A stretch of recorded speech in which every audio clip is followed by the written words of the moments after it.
పునర్వివాహం.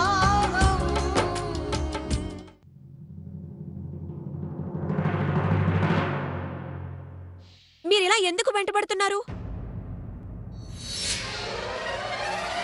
మీరా? మీరిక్కడికే వచ్చారా? లేదు, అది యాక్చువల్లీ నేనే తన హాస్పిటల్కి తీసుకొచ్చాను. హాయ్. ఇప్పుడు మీకు ఎలా ఉంది? అక్క, నిన్ను ఫాలో అవుతున్నారేమో. ప్రాణాలు కాపాడడానికి కూడా ఈయనే రావాలా? ఒక్క థ్యాంక్ యూ అయినా చెప్పు. Thank you so much. You welcome.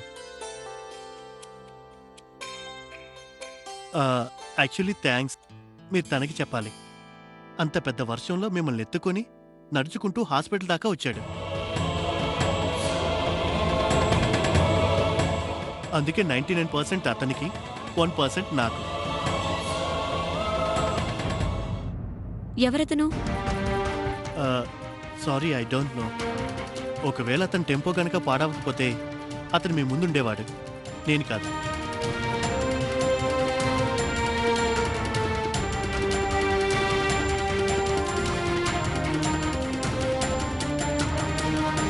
అన్నయ్య, నిన్న మీ డైరీలో నేను లెక్కలన్నీ రాశాను. ఆ డైరీ కనిపించట్లేదు. ఎక్కడ పెట్టారు? నా డైరీలో ఎందుకు రాశావు? అన్న, అది ఎదురుగా ఉంది కదని దాంట్లో రాసేశాను. చూడు, అక్కడ ఎక్కడ ఉంటుంది. మొత్తం అంతా చూశాను అన్నయ్య, ఇక్కడెక్కడా కనిపించట్లేదు. అరే, నేను ఆ డైరీని ఒక్క నిమిషం.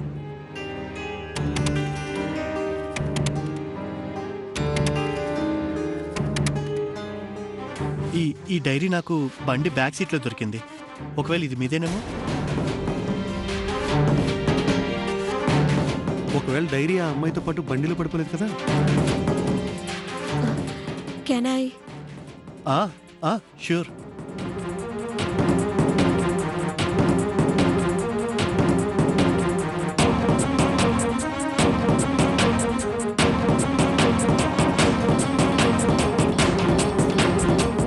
పదండి, డిశ్చార్జ్ పేపర్స్ రెడీ అయిపోయాయి. ఇక మనం వదిన ఇంటికి తీసుకెళ్ళచ్చు.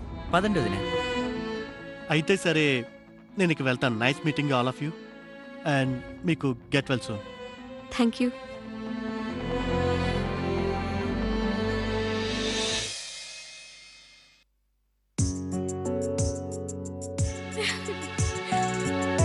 చూడటానికి నేను చాలా బాగున్నాను, కానీ హీరోయిన్ లో కొంచెం స్టైల్ నేర్చుకోవాలి అంతే. అవన్నీ వదిలే. అమెరికా నుండి పెద్దమ్మ వస్తోంది. తను మనకి మంచి మంచి గిఫ్ట్స్ తీసుకొస్తుంది కదా. దాని గురించి ఎందుకులే. వచ్చేది అమెరికా నుంచి అయినా చూడ్డానికి అయోధ్య నుంచి వచ్చినట్టుగా ఉంటుంది.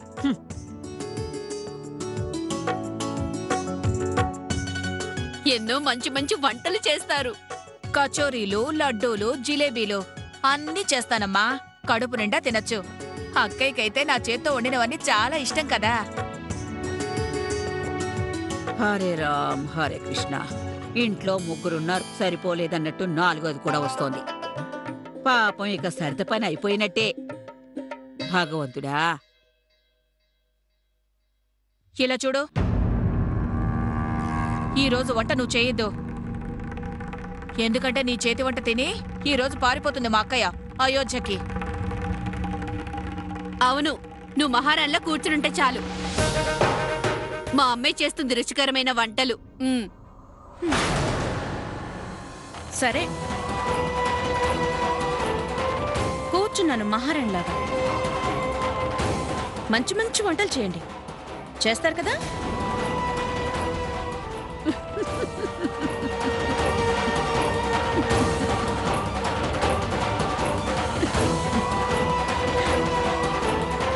చాలా బాగుంది. చాలా బాగా జవాబు చెప్పావు. ఇలా రా.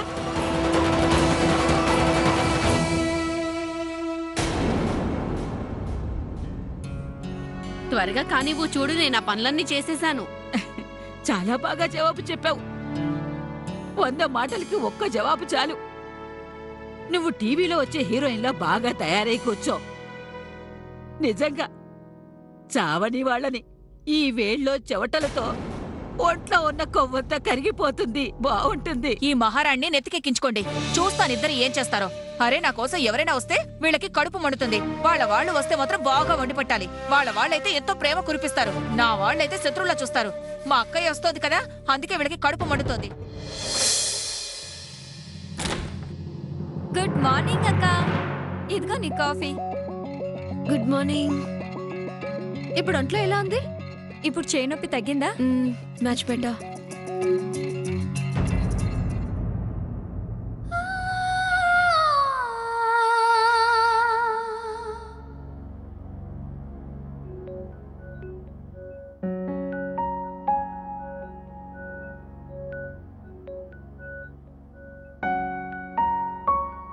లక్ష్మీ స్టోర్స్.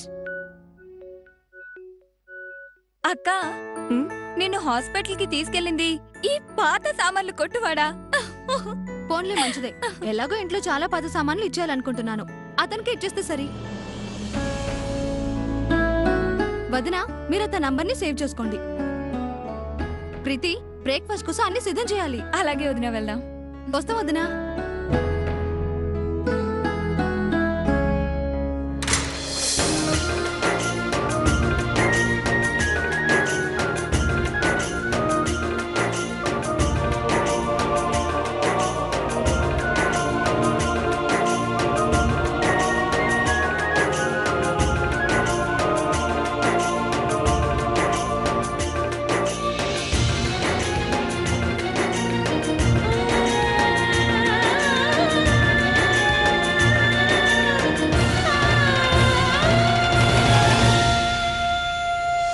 అరే లేమ్మా, సంతోషంగా ఉండు. కలకాలం సుమంగళిగా ఉండు. అరే గుర్తుపట్టావా లేదా?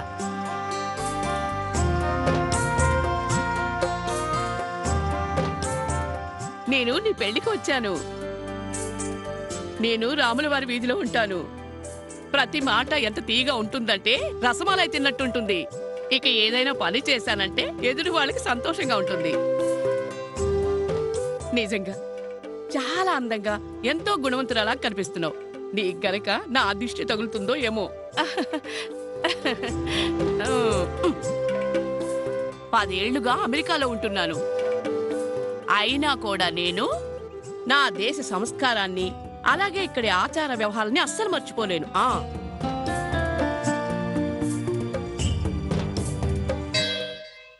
అరే అత్తయ్య, నమస్కారం. చల్లగా ఉండమ్మా. అరే పదండి పదండి.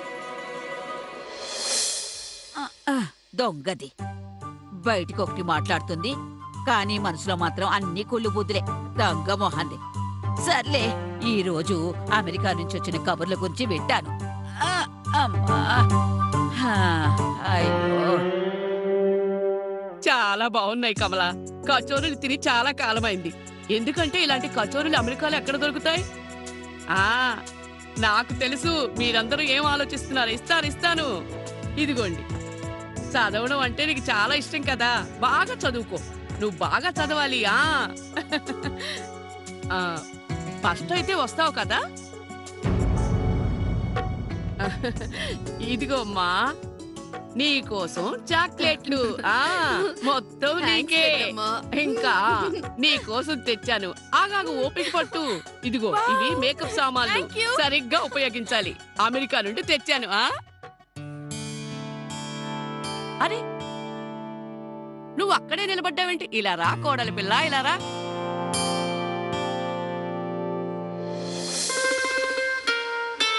ఇదిగో, ఇది నీకోసం తెచ్చాను. చాలా మంచి చీర.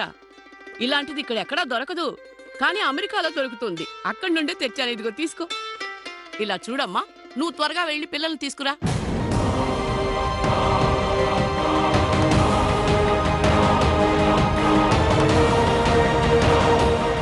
ఇలా చూడమ్మా, పెళ్ళయి 10 ఏళ్ళు గడిచింది. అంటే మొదటి బిడ్డకి 8 ఏళ్ళు 9 ఏళ్ళు ఉంటుంది కదా. ఇక రెండోది బహుశా అమ్మాయి అయి ఉంటుంది. 5 ఏళ్ళుంటాయి. దానికోసం అయితే నేను ఫ్రాక్స్, బొమ్మలు తెచ్చాను. నాకు తెలుసు, ఈ కాలంలో అందరూ 2 పిల్లలు పుట్టగానే ఆపరేషన్ చేయించుకుంటున్నారు. పిలు. ఏమైంది? నాన్నతో కలిసి బయటికి వెళ్ళారా? ఏం చెప్పమంటావు అక్క? 10 ఏళ్లు గడిచినా కూడా ఎండిపోయిన ఎడారిలో అసలు ఒక్క మొలక కూడా రావడం లేదే.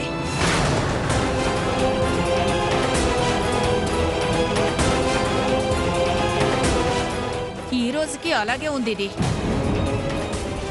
ఏంటి, ఇంతవరకు పిల్లలు పుట్టలేదా? డాక్టర్కి చూపించారా? నీ గర్భసంచిలో ఎలాంటి లోటు లేదు కదా?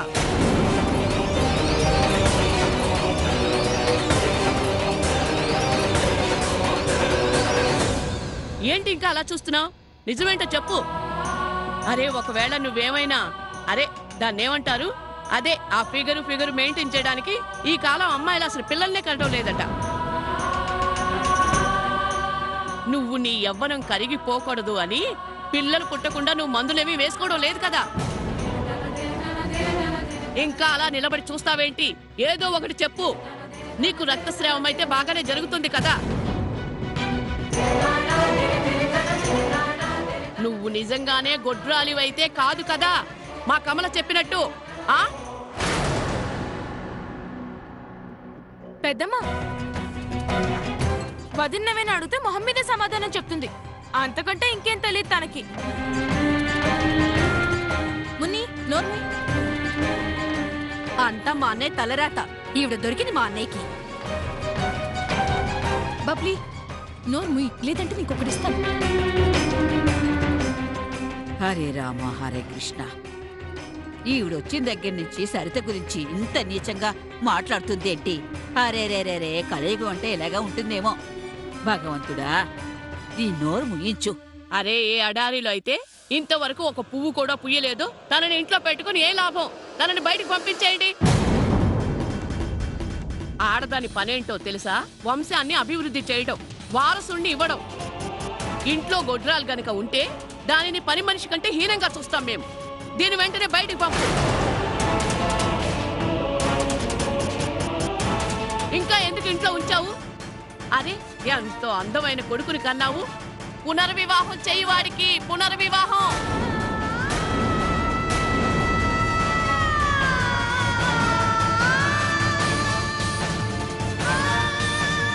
ఒకదాన్ని మించి అందమైన అమ్మాయిలు దొరుకుతారు.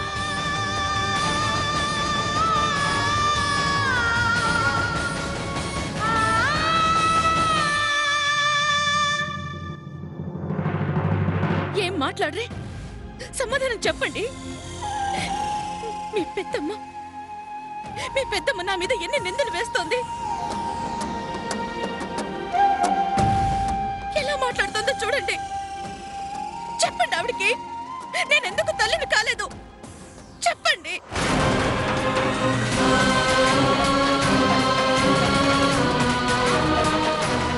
ఎందుకు ఇంట్లో ఇంకా ఒక బిడ్డ కూడా పుట్టలేదు చెప్పండి. మీరు చెప్పి తీరాల్సిందే. ఇలా రాయిలా నిలబడితే మిమ్మల్ని వదిలేస్తాను అనుకోకండి. చెప్పండి. ఛీ, మొహం రాయిలాగా ఉంది. వీడిని ఏ అమ్మాయినా పెళ్లి చేసుకుంటుందా? బావా, భోపాల్లో పెద్ద పెద్దళ్ళ నుండి వదిన కోసం సంబంధాలు వస్తున్నాయి. కేవలం ఒకసారి వదిన చూసి సరే అనాలి. మిగతా తర్వాత మాట్లాడుకోవచ్చు. ఏమంటావు? నేను మీ అందరినీ చాలా ఇబ్బంది పెడుతున్నాను కదా. I'm sorry. నేను అర్థం చేసుకున్నదేంటంటే రాజ్ జీవితంలో చాలా ముందుకు వెళ్ళిపోయాడు అని. ఇప్పుడు వెనక్కి తిరిగి చూడటం వల్ల ఏం లాభం లేదు.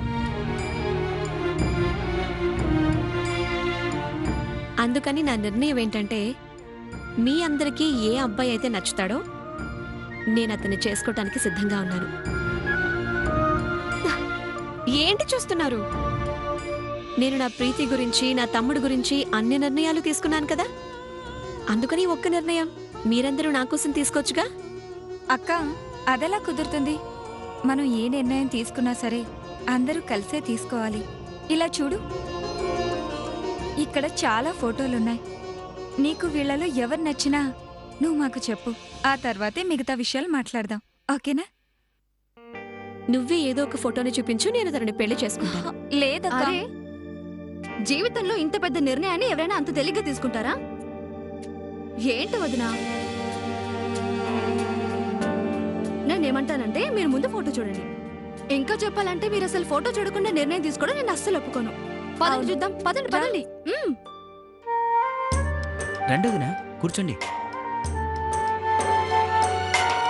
చూడండి వదినా, ఇప్పుడు ఫోటో చూసి తర్వాత చెప్పండి.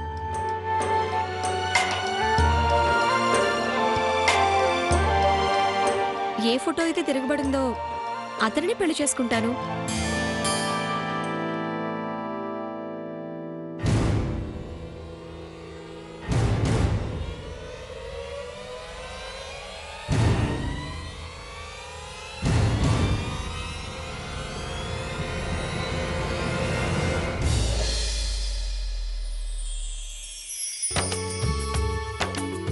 అరే ఇతను నా వెంట పడుతూనే ఉన్నాడు. భోపాల్ స్టేషన్లో కలిశాడు. ఎవరెవరెవరు ఇది చూపించండి. చూడండి. అరే ఇతనా? అరే గౌరవ్ గారు. ఓ, నాకిప్పుడు అర్థమైంది దేవుడు ఈయన్ని భోపాల్ స్టేషన్ కి ఎందుకు పంపించాడంటే మా అక్క జీవితంలో కూడా ఒక నిజమైన హీరో రావాలని. అచ్చం మీ టీవీ సీరియల్ లాగా. ఈ కనెక్షన్ బాగుంది. అలాగా? ఒకవేళ ఈ కనెక్షనే నిజమైతే మధ్యలో ఆ టెంపో అతను కూడా వచ్చాడు కదా. ఏంటి? అక్క, తను పాత సామాన్ల దుకాణం వాడు. ఇక మా అక్క ఒక సూపర్ స్టార్. పాత సామాన్లు అమ్మేవాడిని పెళ్లి చేసుకుంటుందా? ఏ అలాంటి వాళ్ళు మనుషులు కారా? వాళ్ళకు కూడా మనసుంటుంది కదా. వాళ్ళు తమ భార్యల్ని ప్రేమించరా ఏంటి? ఈ పేద గొప్ప చిన్న పెద్ద అనే భేదభావాలు నాకు ఇవన్నీ అస్సలు నచ్చావు. అరే మనిషి బాగుండాలి అంటే తను మంచి పనులు చేయాలి, స్వచ్ఛమైన మనసుండాలి. ఇక ముందెప్పుడు ఇలా తేడాలు చూపించకూడదు. ఓకే అక్క. సరే అయితే ఇక ఇది ఫైనల్. మనం వెంటనే ఇతన్ని కలిసి సంబంధం గురించి మాట్లాడదాం.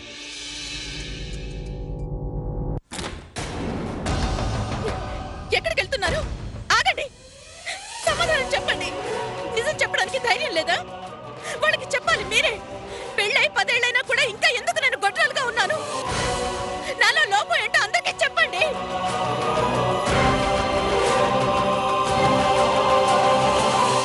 నాలో ఏమైనా లోపం ఉందా?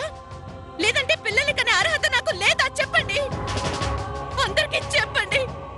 చెప్పండి, నేను గొడ్రాల్నా? ఈ ఇంటికి ఒక వారసుని కూడా ఇవ్వలేనా? నేను ఈ ఇంటికి పని మనిషినా? ఇదేనా నా స్థానం? నాకెందుకు ఈ శిక్ష? చెప్పండి మీ అమ్మకి, చెప్పండి మీ పెద్దమ్మకి, చెప్పండి మీ చెల్లెళ్ళకి, అందరికీ మీరే చెప్పండి. నేను గొడ్రాల్ని కాను. నేను పిల్లల్ని కనగలను. నేను గొడ్రాల్ని కాను. నాలో ఏ లోపం లేదు. అందరికీ చెప్పండి, చెప్పండి. నేను ఈ ఇంటికి వారసుని ఇవ్వగలను. నేను కూడా బిడ్డని కనగలను. చెప్పండి ప్రపంచానికి, ఆడది ఒంటరిగానే బిడ్డని కనగలదు అంటే నేనెప్పుడో